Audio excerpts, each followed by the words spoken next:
Hare Krishna, everyone. So thank you and welcome once again.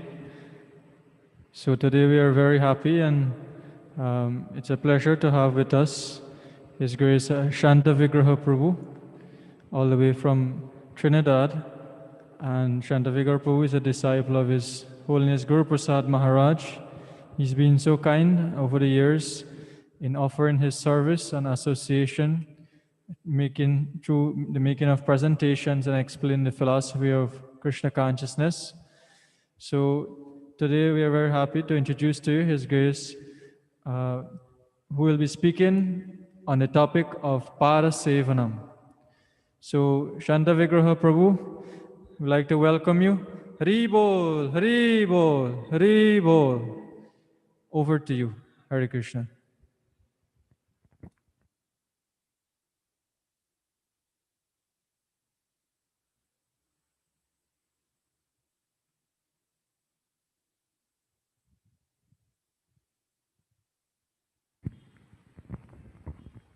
Are you hearing us, Prabhu?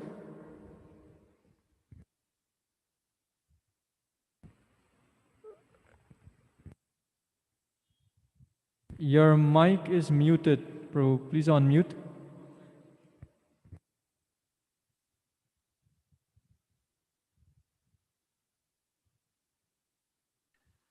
Oh, okay. Hare Krishna. Just now, the host was not allowing the mic to be unmuted, so I had a little difficulty with that. Okay. Om Jnana Timirandasya Gyananjana Shalakaya Chakshurunmilitam Jena Tasmai Shri Gurave Namah Shri Chaitanya Manobishtam Stapitam Jena Bhutale Swayam Rupa Kada Mahyam Tadati Swapadantikam Vandeham Shri Guru Shri Yuta Parakamalam Shri Gurun Vaishnavamscha Shri Rupam Sagrajatam Sahagana Raghunathan Vitam Tam Sajivam Sadvaitam Savadutam Parijana Sahitam Krishna Chaitanya Devam Shri Radha Krishna Padan Sahagana Lalita Shri Vishakan Vitamscha He Krishna Karuna Sindhu Dina Bandhu Jagatpate Gopesha Gopika Kanta Radha Kanta Namostute Tapta Kanchana Gaurangi Radhe Brindavaneshwari Vrishabhanu Sute Devi Pranamami Hari Priya Vanchakalpatarubhyascha Kripa Sindhubhya Evacha Patitanam Pavanebhyo Vaishnavebhyo Namo Namaha Shri Krishna Chaitanya Prabhu Nityananda Shri Advaita Gadadhara Srivasadi Gaura Bhakta Vrinda Hare Krishna Krishna Krishna Hare Hare Hare Rama Rama Rama Hare Hare Om Namo Bhagavate Vasudevaya Om Namo Bhagavate Vasudevaya Om Namo Bhagavate Vasudevaya Hare Krishna.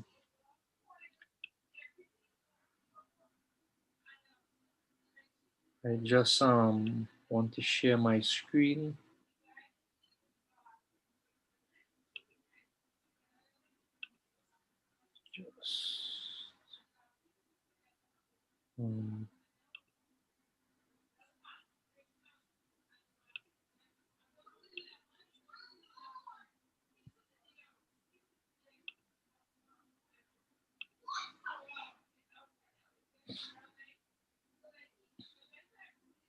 Hare Krishna. So today we're continuing on the theme of Sevanam, which is the fourth of the 9 items that constitute pure devotional service. I think it was on Tuesday last week, the Grace Mother Panchatattva, she started off the discussion on Sevanam, and so I'm continuing in that vein. So this verse, or this process of Sevanam, comes in the 7th canto of Srimad Bhagavatam, the 5th chapter, text number 23 and 24. And the background of this verse is as follows. Hiranyakashipu had a son named Prahlad. Prahlad wasn't interested in the family business. His father was in the business of converting everybody to atheism, but Prahlad wasn't interested in that. And even at school, he displayed that tendency to be averse to materialistic education. Not materialistic education in the sense that he didn't know or understand what was being taught, but he didn't agree with the conclusion or the goal of what was being taught, because he felt that that type of education was creating that consciousness within oneself, that he would see some people as enemies, some people as friends, and there would just be that divide, and persons would act accordingly, whether exploitatively or otherwise. And he couldn't agree with that. And he had one run-in with his father previously, but then his father sent him back to his teachers and said, well, you go ahead and you teach. And his teachers, Shanta and Amarka, they did the best that they could. And they brought him back before his father. And his father asked him that, you tell me what is the best thing you've learned from your teachers. Tell me what is the best thing. Yad ashikshad gurur bhavan. Tell me what is the best thing you've learned from your teachers out of everything you've been taught in school. And Prahlad Maharaj replied, and we know this, I'll recite the Sanskrit. Shri Prahlad Uvacha Shravanam Kirtanam Vishnu Smaranam Padasevanam Archanam Vandanam Dasyam Sakhyam Atma Nivedanam. This is text 23 of the 5th canto, and the English is as follows. Prahlad Maharaj said, hearing and chanting about the transcendental holy name, form, qualities, paraphernalia, and pastimes of Lord Vishnu, remembering them, serving the lotus feet of the Lord, offering the Lord respectful worship with 16 types of paraphernalia, offering prayers to the Lord, becoming his servant, considering the Lord one's best friend, and surrendering everything unto him. In other words, serving him with body, mind, and words. So in this verse here, Prahlad Maharaj outlines the 9 items of devotional service, of which you would have heard about: hearing, chanting, remembering, and the first class given by Mother Panchatattva on the process of Pada Sevanam, serving the feet. The next verse, Iti Pumsharpita Vishnu Bhaktische Navalakshana Kriyeta Bhagavatyadha Tanmanyedhitam Uttamam. This is text 24, and the translation is, these 9 processes are accepted as devotional service, accepted as pure devotional service. one who has dedicated his life to the service of Krishna through these 9 methods should be understood to be the topmost learned person, for he has acquired complete knowledge. So these 2 verses, the first one, text 23, illustrate the 9 items that constitute pure devotional service. And this verse, it emphasizes that point. These 9 are the primary and principal items of pure devotional service. But one who has dedicated life to the service of Krishna through these 9 methods should be understood to be the topmost learned person. He has acquired complete knowledge. And Adhitat Uttamam means that if properly done, these items are Anya Bilashita Sunyam. They are the very form of pure devotional service. So today, my task or my service is to speak a little on Pada Sevanam.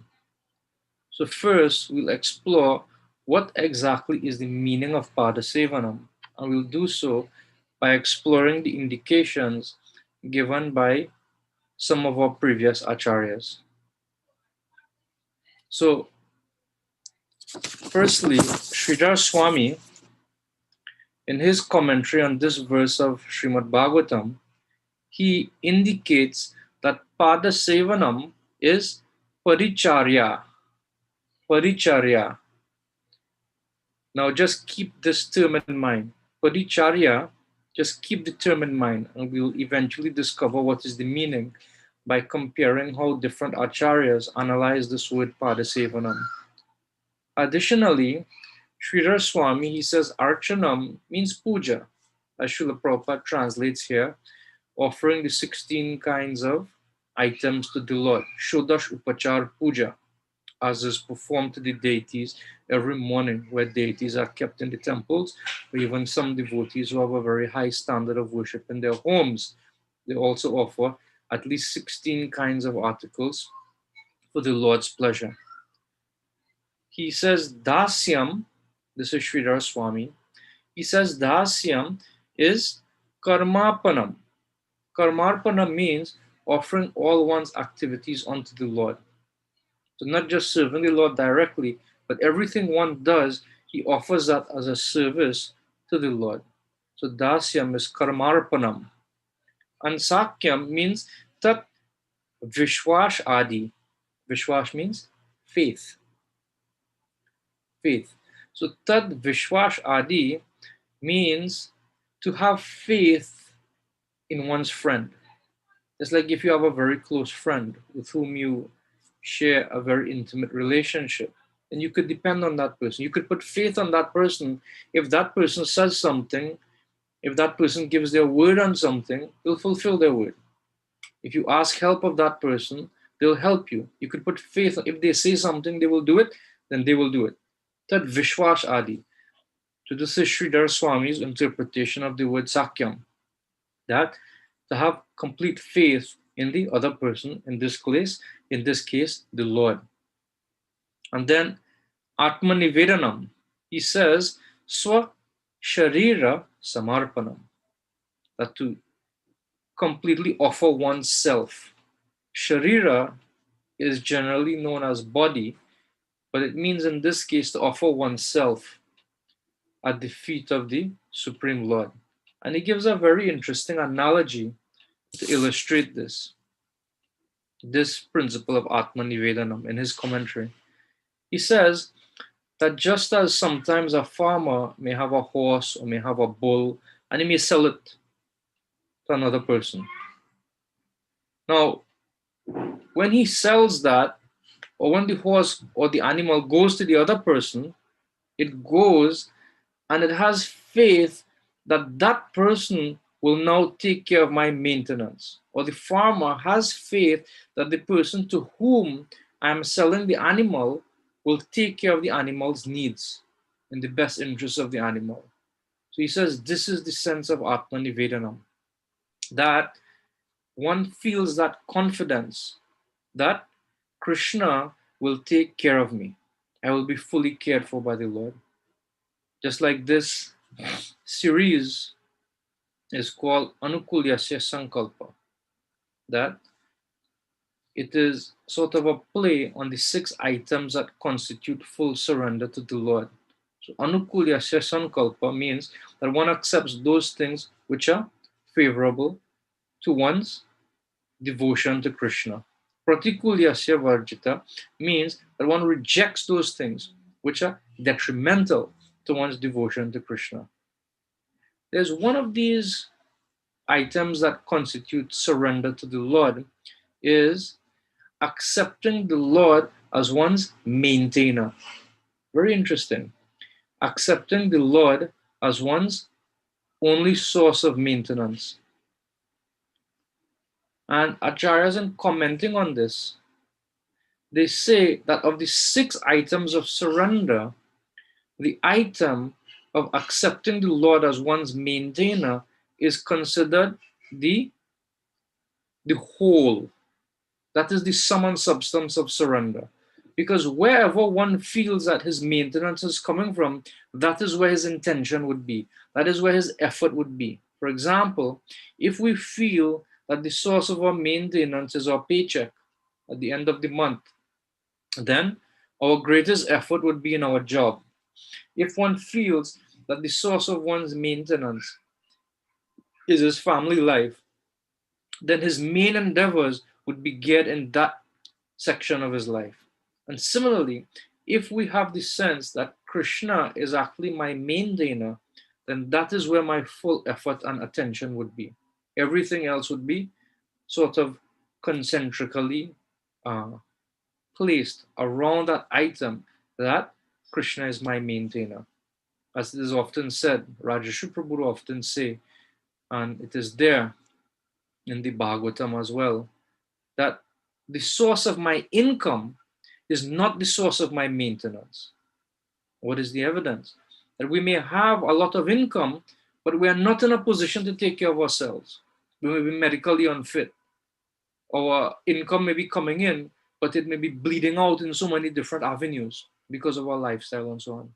So here, Sridhar Swami, he gives some little analysis of the items, some of the items of pure devotional service. But just to remind you, he says of Pada Sevanam, Paricharya.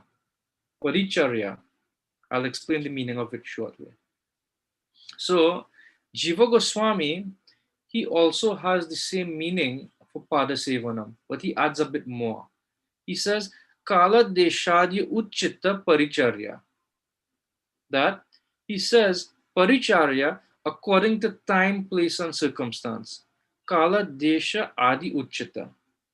That when we take Paricharya according to the time, the place, and the circumstance, then that is Pada Sevanam. But still, I didn't tell you what Paricharya is. We'll come to it.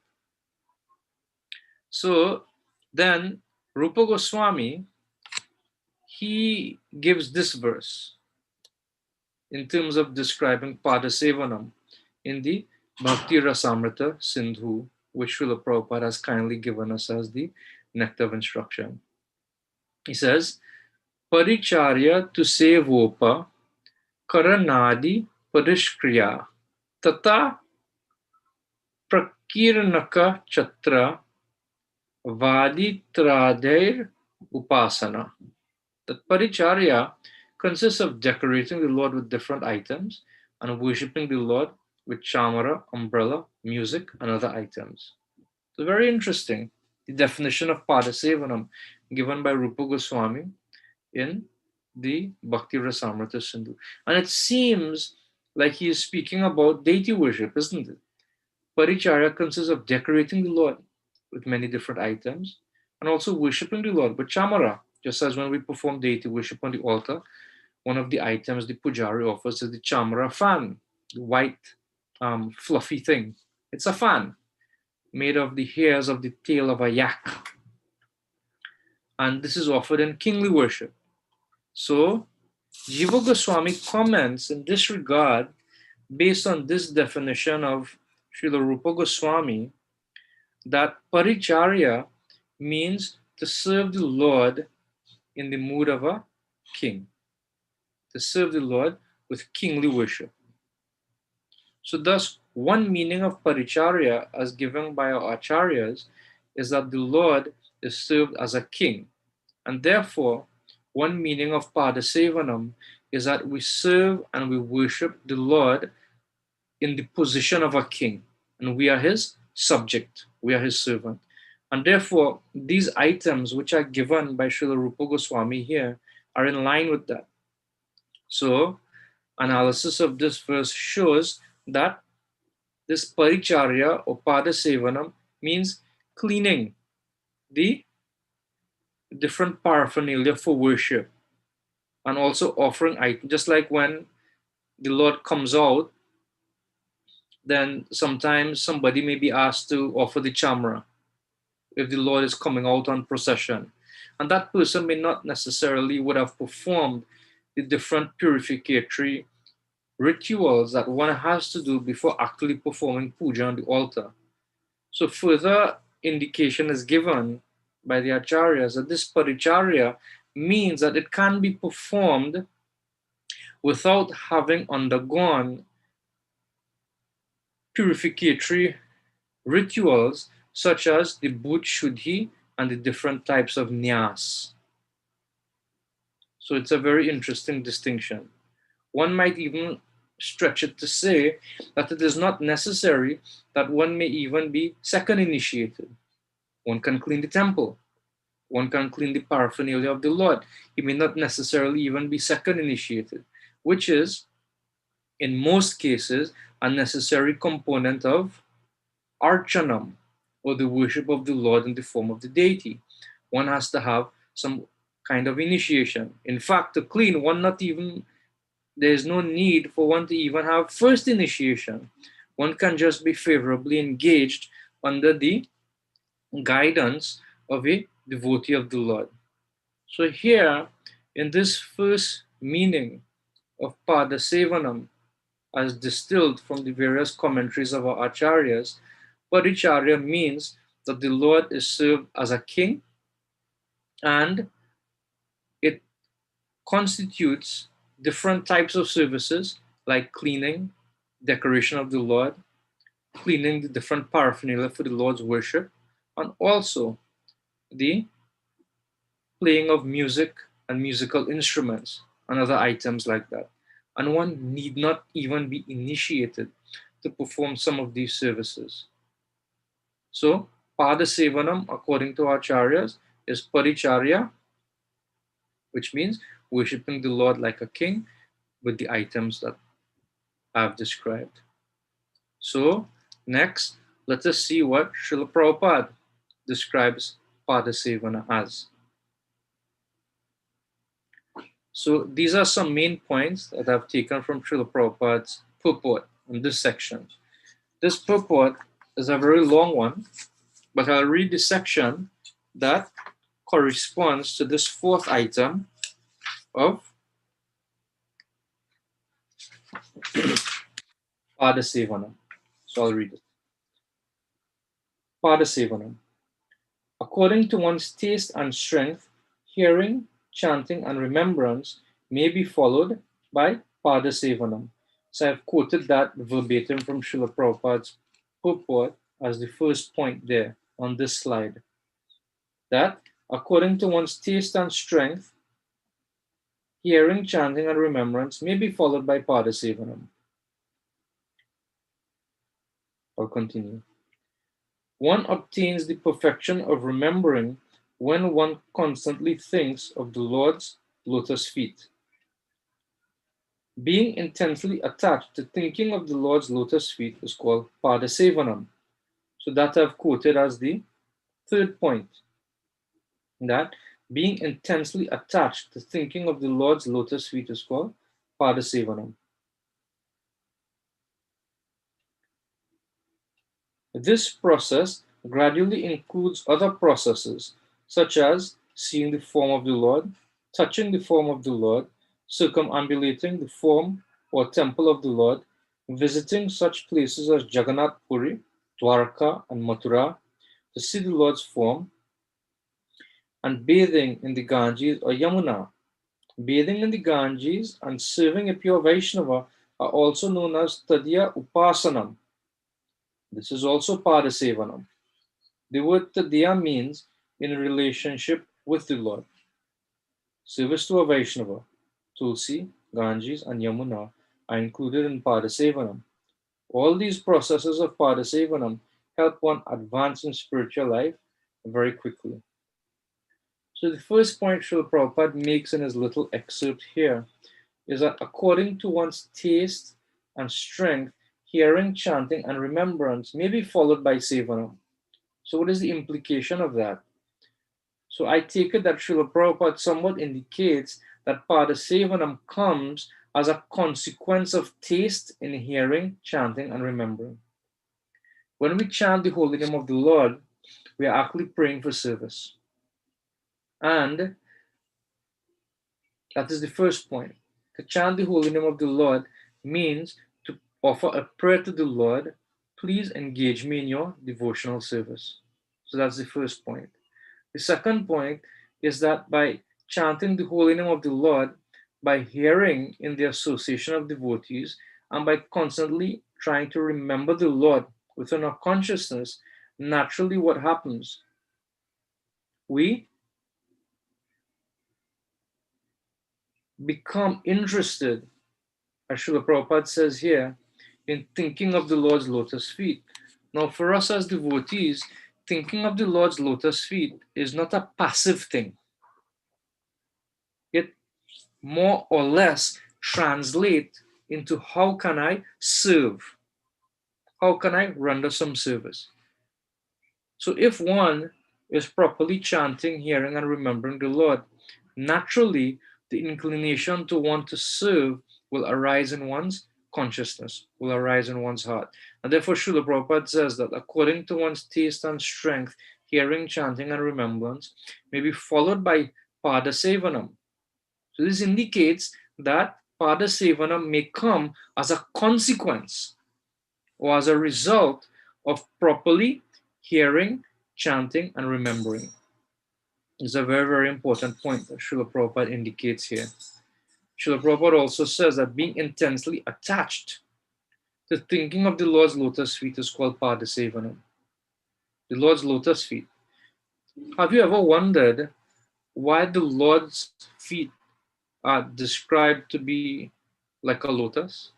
You know, we often, practically the Lord's everything, his lotus mouth, his lotus eyes, his lotus feet, his lotus hands, his lotus smile, everything about the Lord we describe as being a lotus. So why is that? So one devotee described this, and he said that in this material world, we are all like bumblebees. We are all like bees. And as the nature of a bee is that it flies from flower to flower to flower to flower, trying to get nectar. Similarly, everyone in this material world, we are going from person to person, from activity to activity, from place to place, from thing to thing, from experience to experience, trying to get happiness.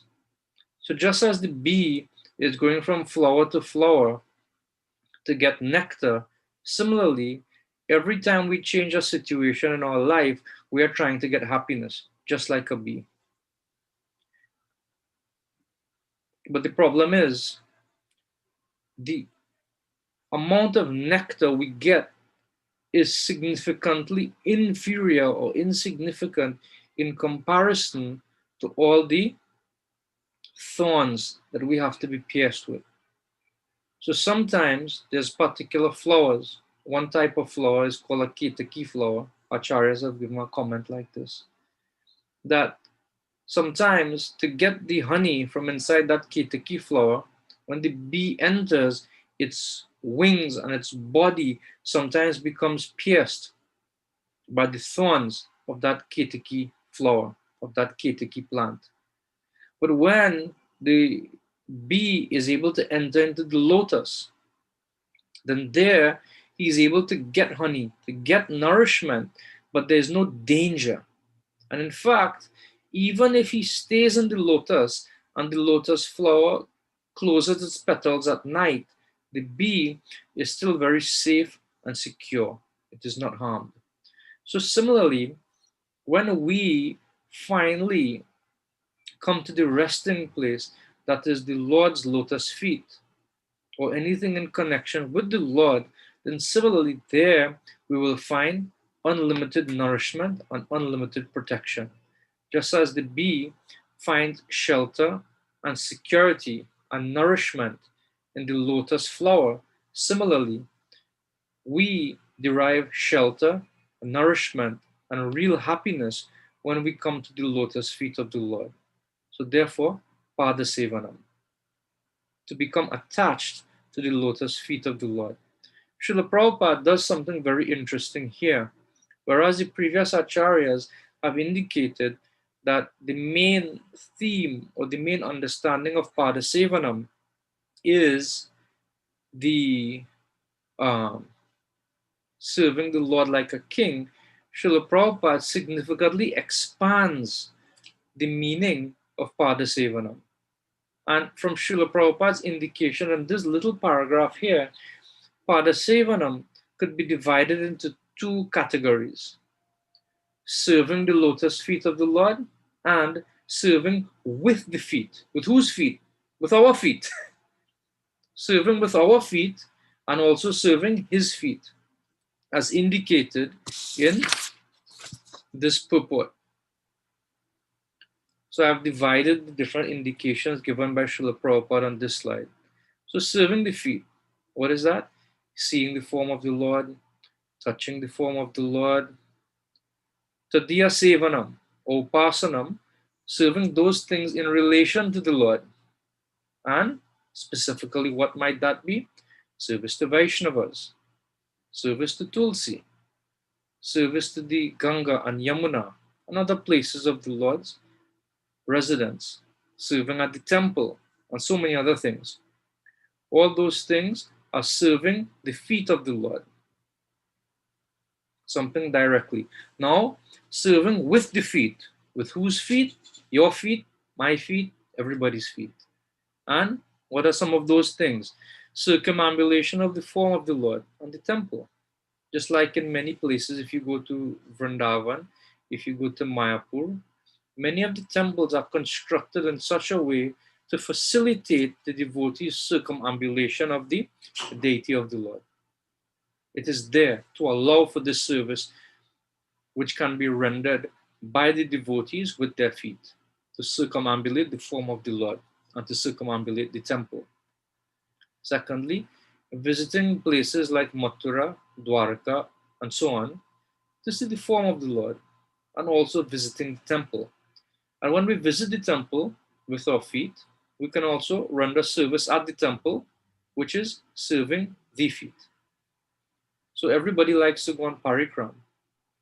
And if you haven't done so already, and now even if you wanted to do so, you cannot do so. Even if you wanted to do a short parikram, like me taking a plane and come to Guyana to visit the temples there, I can't do that. What to speak of going to parikram to Mathura and Dwarka? And therefore, we have to engage in parikram by hearing, by reading the books of the acharyas. And also serving with the feet is described to be items like bathing in the holy waters, like the Ganga and the Yamuna, Radha Kund, Prema Sarovar, and so many other beautiful places where the Lord performed so many pastimes.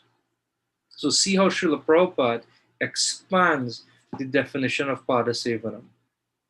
So just to reiterate, the acharyas, they gave indication that Pada Sevanam is serving the Lord like a king by doing services like cleaning the paraphernalia of the Lord, offering different paraphernalia, and one need not even be initiated to offer some of these services. Srila Prabhupada expands the definition. He says that Pada Sevana means to think very intensely of the Lord. It may come as a result of properly hearing, chanting, and remembering the Lord. And Pada Sevanam could be divided into two categories: serving the feet of the Lord, of the devotees, and those things in relation to the Lord, and serving with the feet, circumambulation of the Lord, visiting the holy places of the Lord, visiting the temple of the Lord, bathing in holy places like the Ganges and the Yamuna, Radhakund, and so many other places. So this is Srila Prabhupada's definition of Padasevanam. I know what is very nice about this Padasevanam. Krishna himself sets the example of Padasevanam. We don't have to look very far for an example of Padasevanam. There's a very beautiful pastime in the 80th and 81st chapters of the 10th canto of Srimad Bhagavatam. There was a very nice devotee by the name of Sudama, and he was very, very poor. And his wife convinced him that you have to go and visit your friend Krishna. Sudama and Krishna, they went to school together in the ashram of Sandipani Muni. And Sudama, even though his wife was indicating that your friend Krishna is now a king, you go to him, he'll take care of you. Sudama thought, I don't need Krishna to take care of me, but if I go to see Krishna, then I will just get that opportunity to spend some time with him. And that will actually be the perfection of my life, which is greater than any amount of wealth or facility in this world. So Sudama served Krishna with his feet. He walked from where he was staying to visit Krishna in Dwaraka. And when Krishna saw Sudama coming, Krishna served his feet, the feet of his devotee. And he offered kingly items of worship, paricharya, to Sudama. And I'll read those verses from the 10th canto of Srimad Bhagavatam, 80th chapter, text number 20 to 23. Lord Krishna seated his friend Sudama upon the bed. Then the Lord, who purifies the whole world, personally offered him various tokens of respect and washed his feet, O king, after which he sprinkled the water on his own head. He anointed him with divinely fragrant sandalwood, a guru, and kumkum paste, and happily worshipped him with aromatic incense and arrays of lamps. He's worshipping just like a king.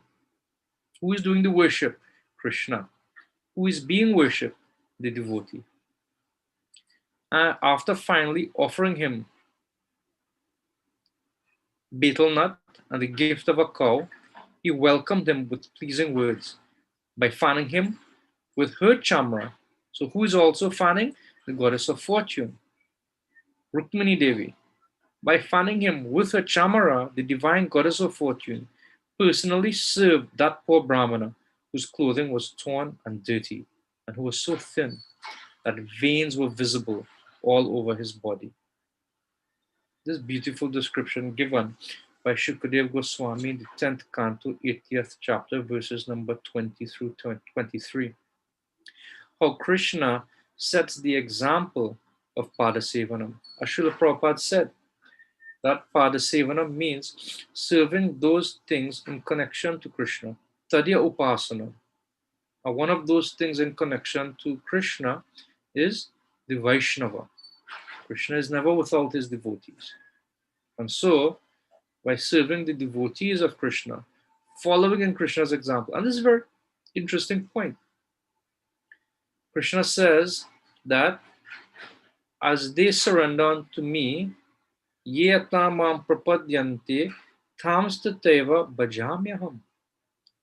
When we surrender unto Krishna with devotion, Krishna reciprocates with us by being devoted from his side. This is the meaning of this verse. Ye yata mam, when one surrenders unto me with devotion, or in any way one surrenders unto Krishna, Krishna reciprocates accordingly. But bhajamyaham, if somebody surrenders with devotion, then Krishna reciprocates with devotion. Krishna becomes a devotee of his devotee, as being described here. Padasevanam.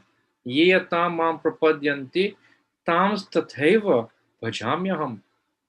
The word bhajami is often used in the sense of the devotee towards Krishna, but also that word is used from Krishna towards his devotee. Now just see how nice the relationship between the Lord and his devotee. So Krishna sets the proper example. The devotee served Krishna with his feet, in this case Sudama, and Krishna reciprocated by serving the feet of his devotee and giving full care to all the needs of Sudama and his wife.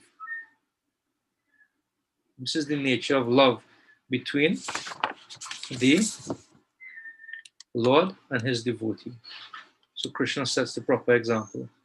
Now I was making the point just now that Srila Prabhupada, he says that one of the items of Pada Sevanam is serving with the feet, to visit the holy places of the Lord, where he performs his pastimes. But now it is not possible to do that, but we have to do it somehow or the other. So how do we do it? We have to do it virtually. So Navadvip is the place where Lord Chaitanya performed his pastimes. Krishna appeared 5,000 years ago, but for the purpose of inaugurating the Sankirtan movement, he appeared 500 years ago in the form of Chaitanya Mahaprabhu. And he appeared in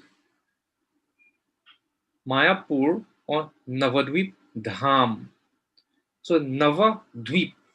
Nava means 9 and Dvip means islands.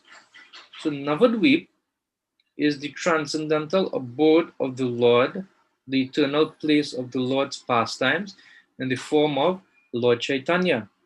And it is divided into 9 islands. And each of these 9 islands represent one item of devotional service.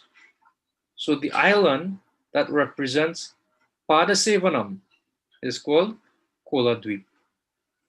The island that represents Padasevanam is called Koladvip. I don't know if you could see my mouse on the screen, but Koladvip is just here. All this area here is Koladvip. So our temple in Mayapur is just about here. So to get to Koladvip, you just have to walk down. And I'm trying to, for those who visited Mayapur, then you can picture what I'm describing. If you are at the front gate, you walk out of the gate of our Sri Mayapur Chandrodaya Mandir, our international headquarters, where our Panchatattva deities and beautiful Nrsimha and Radha Madhava Ashtashaki reside, and you walk exactly out of the temple, just in the same direction you walked out. If you turn to the right, you'll go towards Sriva Sangam, Chaitanya Mat, and the birthplace of Lord Chaitanya. If you turn left, as soon as you turn left, there's a temple that is very easy to miss, just on the left of the road. That is the house of Nandanacharya, where Chaitanya Mahaprabhu first met Nityananda. And if you walk all the way down to the end of that road, then you will come to a ghat. A ghat means the bank of the river where you can get boats. So you can get boats to do 2 things. You can get a boat just to cross the river there, which is known as the Jalangi, which is just this river here. So if you walk from our temple and you come here, you can cross to go to the island of Kodruma Dweep, or you can come down the Jalangi and cross the Bhagirathi Ganga into the town of Navadvip. So this is what we're actually doing. The island of Koladvip is actually where the modern day city of Navadvip is located. So you walk down, you take the boat. I don't know how much they charge now. And a very nice boat ride. You go down the river a little bit and you cross into the city of Navadvip. And that is where this island of Koladvip, which represents the item of devotional service known as Pada Sevanam, is located. So what is the significance of Kola Dweep? Kola means boar and Dweep means island. So this island was also known as Varahakshetra, or the place of Lord Varaha. And in this place, Lord Varaha revealed the appearance of Lord Gauranga to his devotee Vasudev in the Satya Yuga. It was described that there was a devotee by the name of Vasudev who was very much attached to that form of Lord Varaha. And he worshipped the Lord either in the form of Shaligram Shila. One form of Shaligram is actually the Varaha Shila, or either he worshipped the deity of Lord Varaha. Either one or either way, he was very much attached to his worship, and he worshipped very diligently with great intense love and affection for Lord Varaha. And finally, Lord Varaha, in reciprocation with his devotee Vasudev, revealed his form to him as the boar incarnation. But he also said that actually in this place where you are located now, I will appear in the future in the form of Lord Gauranga to inaugurate the Sankirtan movement. And that Varaha transformed himself into Lord Chaitanya. Practically speaking, as Vasudeva was seeing this, he was swooning in ecstasy and fainted one or two times.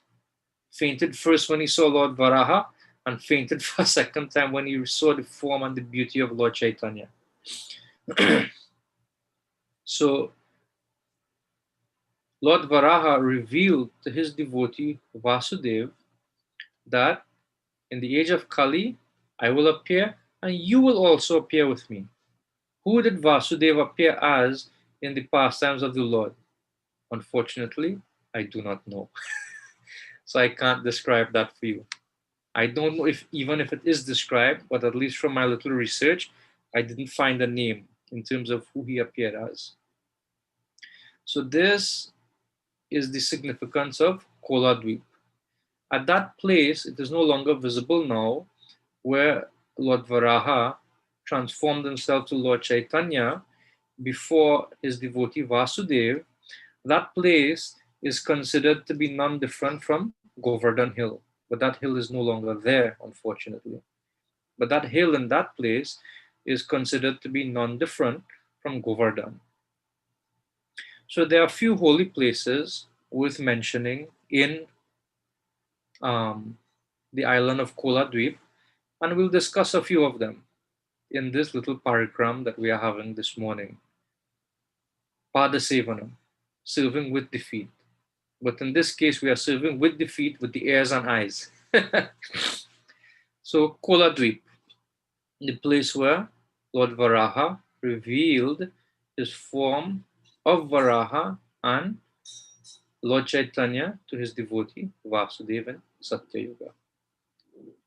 A very important place in Kola Dweep is the temple of Dhameshwara Mahaprabhu. So Dhameshwara Mahaprabhu is a deity which was given to Srimati Vishnu Priya Devi, the second wife of Chaitanya Mahaprabhu. Mahaprabhu took sannyas when he was 24 years old. And at that time, Vishnu Priya was just 16 years old. Just 16 years old. But that deity of Mahaprabhu was worshipped by Srimati Vishnu Priya Devi for 80 years. And she would do various services to the deity. And what kind of service is this? It is called Pada Sevanam. Pada Sevanam. And she would make different offerings of food stuff to the deity. She would clean the deity. She would bathe him. She would dress him. She would offer worship and so many different things. But listen to this interesting way she also used to worship. One of the things that Vishnu Priya Devi used to do was chant the holy name all day long. But we would chant on beads, right? We would chant on beads. But how would she chant? every time she would chant either one round or one mantra, I can't remember exactly, she would put aside 1 grain of rice. 1 grain of rice.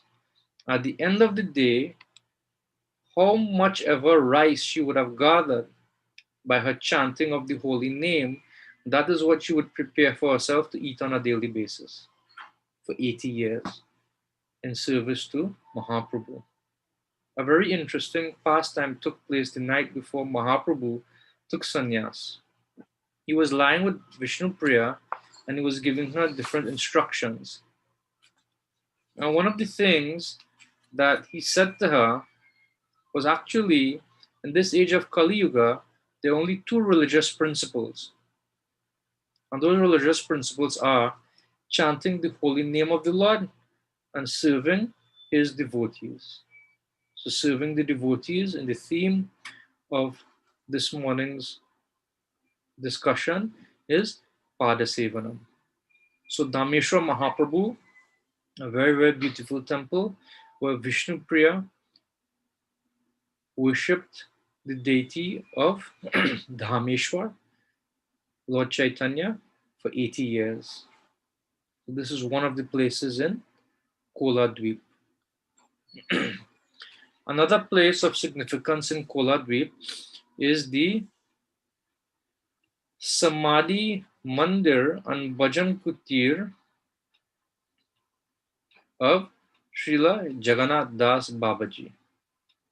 Srila Jagannath Das Babaji lived for 146 years. Originally, he performed bhajan in Surya Kund in Vrindavan. But Bhaktivinoda Thakur, on one of his visits to Vrindavan, he developed a very nice friendship with Jagannath Das Babaji. And Jagannath Das Babaji felt that it is so difficult to have darshan of Krishna, even though I'm in Vrindavan. And Bhaktivinoda Thakur said, but actually, you should come to Navadvip. It is very easy to see Krishna in Navadvip.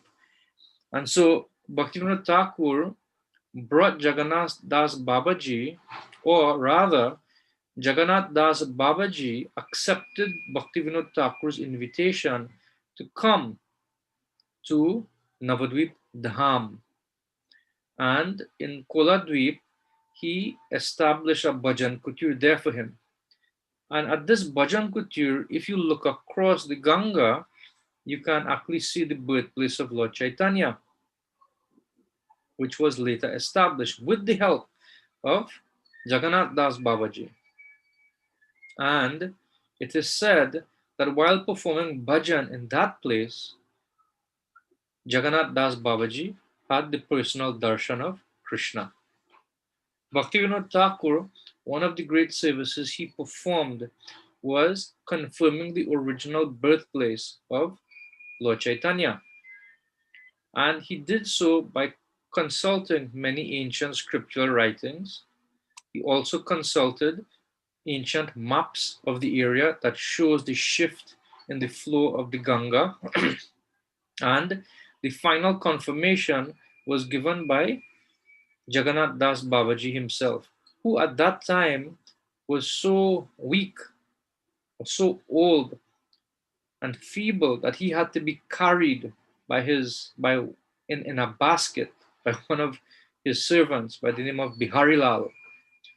Now, when Biharilal, accompanying Bhaktivinoda Thakur to this site, which he thought or had confidence in, that was the original appearance place of Lord Chaitanya, immediately when Jagannath Das Babaji came to that point, he leapt out of the basket, and it is said that he leaped as high as 15 feet in the air.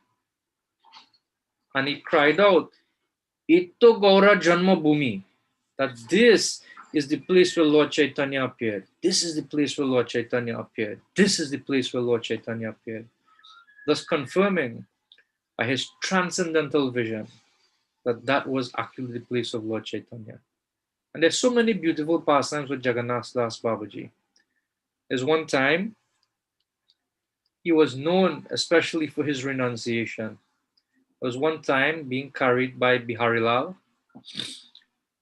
A very wealthy person gave him a 1 rupee note. And after going for some time, he told Biharilal, go back and find that person who gave this 1 rupee note.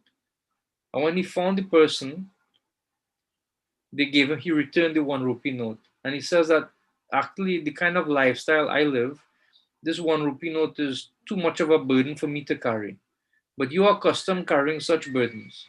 You have so many rupees, and certainly this one will not prove any difficulty for you to carry. So he returned the 1 rupee note in this way. Maybe because he didn't like the consciousness of the man who gave it and decided he would not accept charity from this person. Jagannath Das Babaji was such a famous devotee of the Lord that people would come to visit him quite often, and they would leave Lakshmi. And he couldn't see very well. In fact, he would have to hold his eyes open with his fingers just to keep them open. And they would just come and leave the money just in the courtyard in one spot. But somehow, by his transcendental vision, he knew exactly how much money was there. He knew. And then one day he said, Biharilal, just go and see there are 200 rupees there now. Make sure. And Biharilal went, and sure enough, it was 200 rupees. And then he said, Biharilal, go to the marketplace and take these 200 rupees and buy rasgullas and all the varieties of sweetmeats, and you feed all the dogs and animals and cows of the area. So Biharilal said, but what about the sadhus? You will not give anything to the sadhus? He said, no. Most of these sadhus here are just secretly they engage in so many types of sinful activities. Better we give to the Dham Vasis, for the residents of the Dham. Another time he displayed this type of affinity towards the animals in the Dham was in Vrindavan. That oftentimes he would, and this is not something we could imitate, but this was his nature, that he saw all the residents of the Dham as actually descendants from when Krishna appeared on the planet. And he would often let the sometimes animals eat off his plate. And he didn't oftentimes give his remnants to anybody. Sometimes he himself would even eat his own plate. Because leaf plates, banana leaves and so on, just so people wouldn't get his remnants. But he would give his remnants or share his prasad with the animals of the Dham. And he was very much concerned for their welfare. There was one time he was chanting, and a very wealthy industrialist came to visit him. And the industrialist was very bold. And he said, can you perform any miracles? And Jagannath Das Babaji said, no, I can't perform any miracles. I don't know anything about this. And while he was speaking to the industrialist, he had a stick, and he started to hit the ground with the stick. And as he was hitting the ground with the stick, the industrialist asked him, what are you doing? Some of the people got scared if he was going to actually attack them with the stick. And he said, what are you doing? He said, no, that actually there's a goat. And this goat in Radhakund is eating the tulsi near the Samadhi Mandir of Sanatan Goswami. Either the Samadhi Mandir or one of the Bhajan Kutirs of Sanatan Goswami. So therefore, I'm just chasing the goat. And the industrialist, he had money. So he went to the telegram office and he sent a message to Vrindavan asking if such and such was true. After some time, the message came back that yes, there was a goat who was eating tulsi at the mandir of Sanatan Goswami, and suddenly the goat ran away. And this occurred at the same time that Jagannath Das Babaji was hitting the ground with the stick. So Jagannath Das Babaji Maharaj, very, very elevated devotee of the Lord. So his Bhajan Kutir and Samadhi Mandir are there also in Koladweep. Now, actually, there's a few more things I could discuss, but actually I will stop here in the interest of time.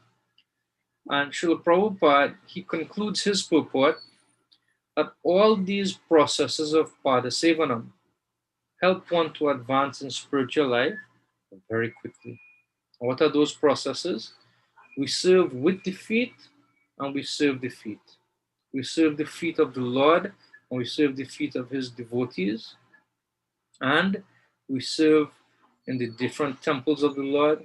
We visit the holy places of the Lord's pastimes and appearance, the temples, the different dhams, to increase our advancement in spiritual life. What does increasing our advancement in spiritual life?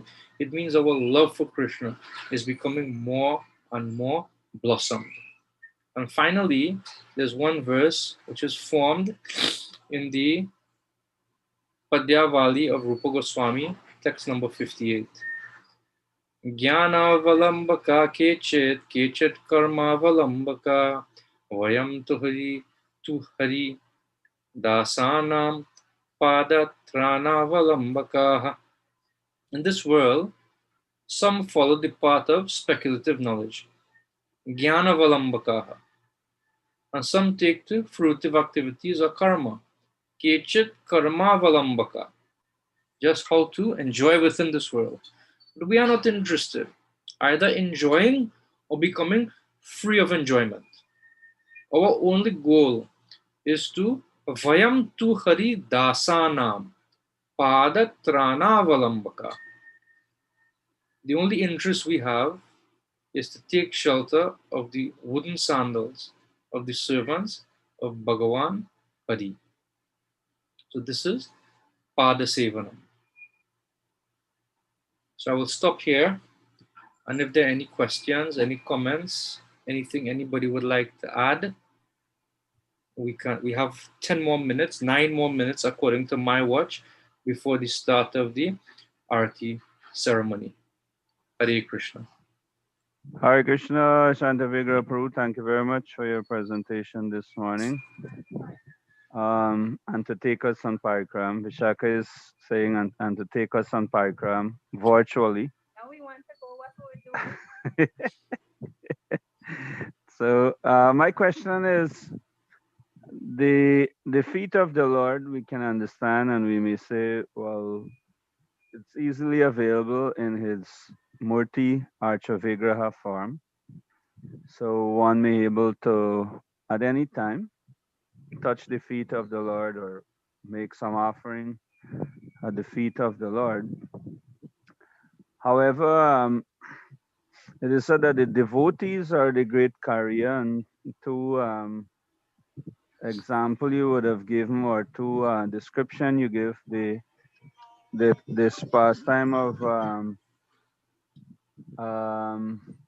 Krishna worshipping the feet or bathing the feet of Sudama.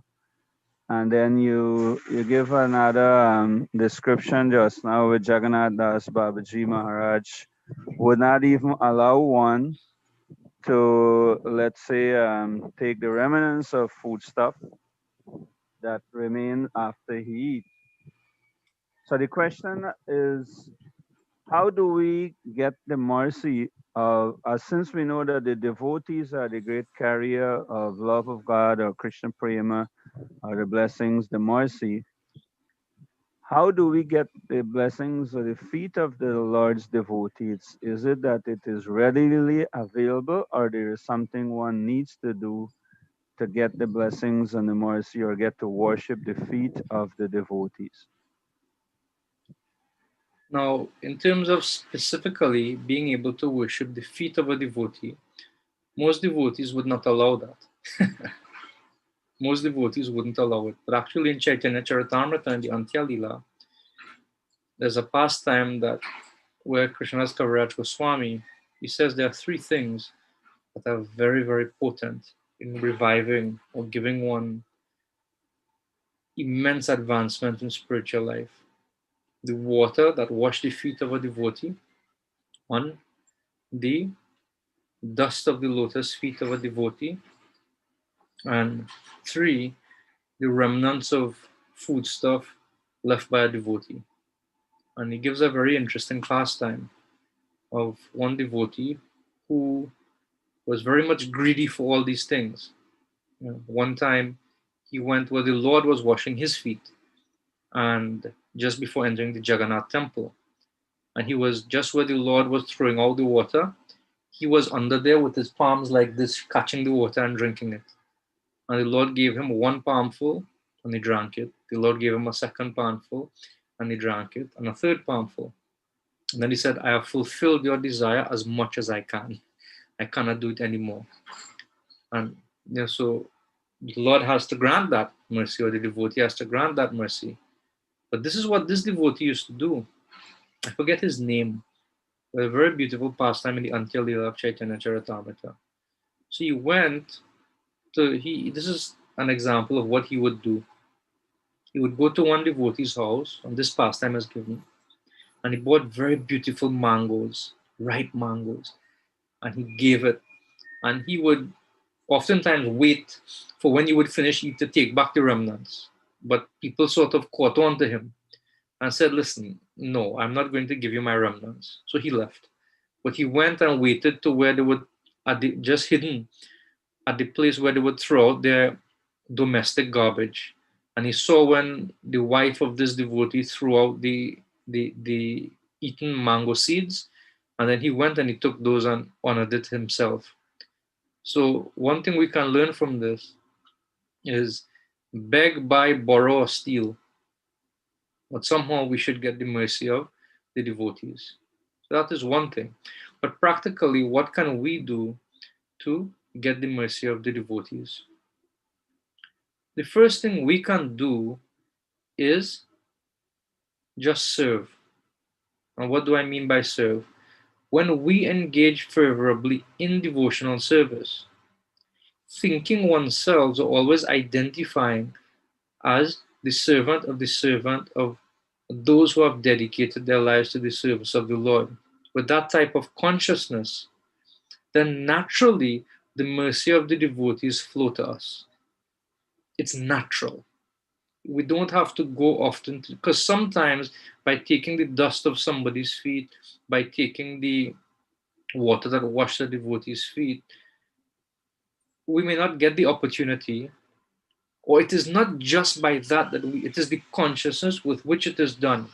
It is not an external ritualistic type of activity that just I touch the feet and like electricity being transmitted, then Bhakti Shakti is transmitted into my heart. It can happen provided that we don't have any insulation up. Just like rubber is one of those materials that prevent the flow of electricity. Bhavad vidas bhagavatas tirti bhuta soyam vibhu tirti kurvanti tirtani swantastena gadabrata.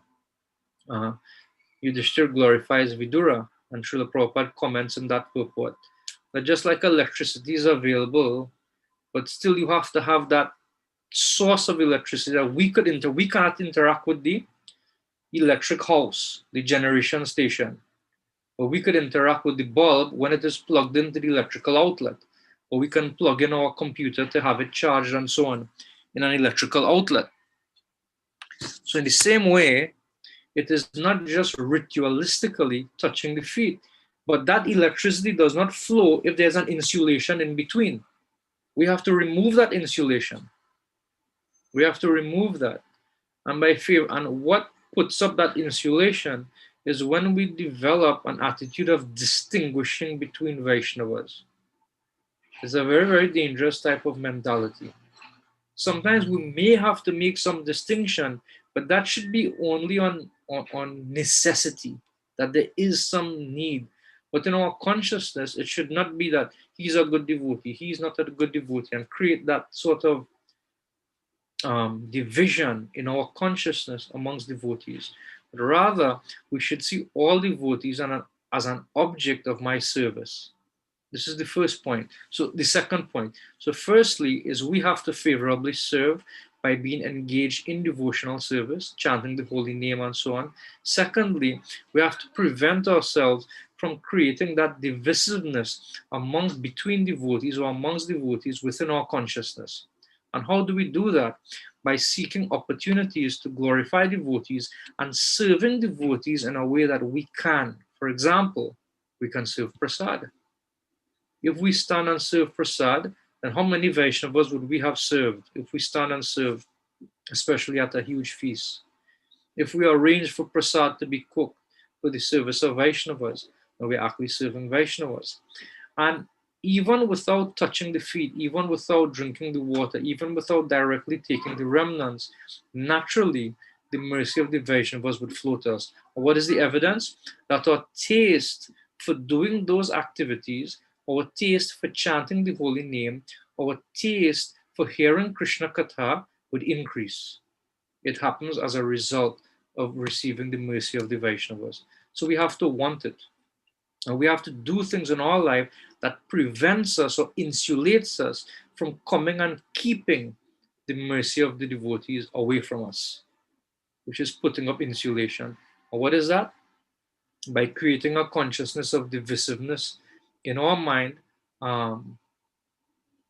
amongst devotees, and also criticizing devotees and engaging in sanghas that participate in the finding of fault among devotees. Is that okay, Prabhupada Prabhu? Yeah, I'm trying to. I'm trying to gather. Well, I think one of the main point there that I gather is act in such a way, not some. I mean, try to, of course, get the mercy by any means, as you said in the beginning. But Beg, if buy, like borrow, or steal. beg, borrow, still get and enjoy. So but the practical one that you give, generally devotees will not give that easily, but we can stretch it a little bit more to ask if isn't that devotees supposed to be merciful to give you know the blessings of their lotus feet to, let's say, um, save the conditioned soul, or But the let's say devotee is also video humble. mercy. A devotee is also humble. He doesn't like people to touch his feet. Okay. So there's also that aspect of a devotee. But Thank you very much. a devotee gives his mercy very liberally by encouraging persons in Krishna consciousness. There's a quick one in the there's a quick one in the chat. If you want to comment on that quickly before we close. Okay, so I just saw it come up here. Yeah. I think I mentioned that what puts up insulation from the electricity of the mercy is attempting to distinguish. So that's one point. But it's more like a comment, sort of reiteration of the point.